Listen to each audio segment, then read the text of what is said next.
What's up, everybody? Welcome to Podcast Now Plus. I'm Alex, and in this video, I want to talk about a little bit of news for the Last of Us TV show. Technically, also Last of Us Part 3, but that's it's a throwaway line that maybe has more depth to it. We'll read it out. So I want to talk about this one specific interview with Neil Druckmann. He mentions Part 3, but then he says something very, very interesting for the Last of Us show that honestly I'm a really big fan of, and maybe that shocks people, maybe it doesn't, but let's read out this quote first. Likewise, Druckmann cannot reveal whether a rumored Part 3 game from Naughty Dog is coming, but he says, I think there's more story to tell.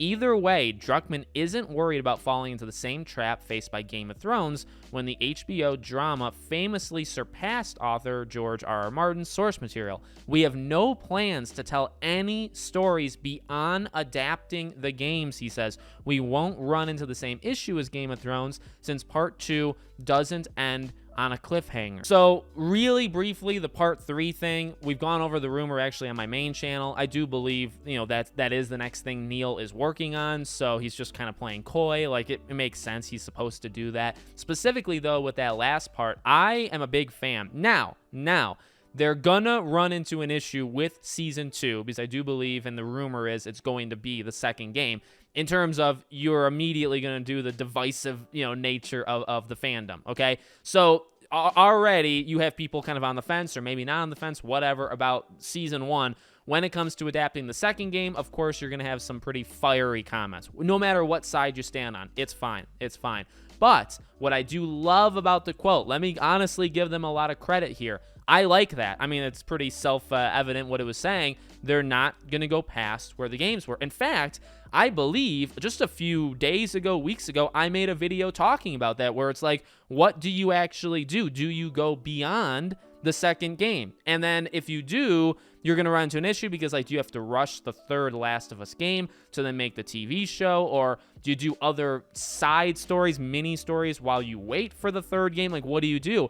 Honestly, it sounds like it's a 2-season show. It sounds like Season 1 is the first game, Season 2 is the second game, and then they're done. Considering he specifically mentions Part 2 doesn't end on a cliffhanger, which means it's over. Like, it ends. And now, I believe it ends with the idea that it can come back, right? Which would be a Part 3 of the game. But look, a Part 3 of The Last of Us game wouldn't come out, I would imagine, for another 3 to 4 years, right? I would say at minimum. And the show, Part 1 or gosh darn it, because of all these parts, Season 1 releasing this year. When do you do Season 2? Even if Season 2 releases in 2 more years, I suppose, if done correctly, if done all really synchronized, it would be possible, if you take breaks at the right time, that you could line up Seasons 1, 2, 3, and then also, coincidentally or not, line up Season 3 with the third game. Tell 3 stories, with the games, tell 3 stories with the seasons, and then call it.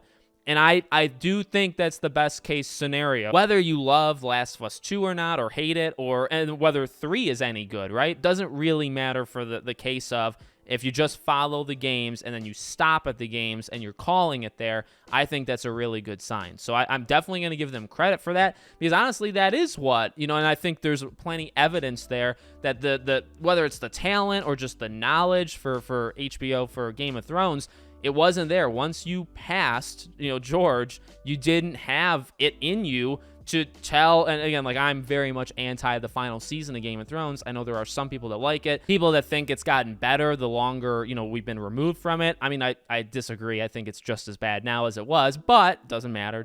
But, that's what happens. That's what happens with that kind of situation, where you want to keep going. You got a guy who wants to write the book, but really is taking his sweet time doing so. And so what do? I mean, I get why they did it, but at the same time, it most likely resulted in that failure of the last really couple seasons, you could argue, but specifically the ending. So, you don't want that. You don't want that really in any case. So the fact that The Last of Us is not going to do that, not going to say, okay, well, once we pass Neil's vision, give it to Craig, the guy who talks about, video game characters with lasers shooting out of his eyes and all this death animation stuff. It's like, let's give it to him. No. Whether you like Neil or not, at least you're going to just adapt the games, and then you're going to call it. You're not going to entrust it to other people that probably don't know what they're doing. You're going to leave it. And I'm fine with that. So let me know what you guys think in the comments. Make sure you guys are subscribed, bell icon turned on, and I hope to see you all on the next one.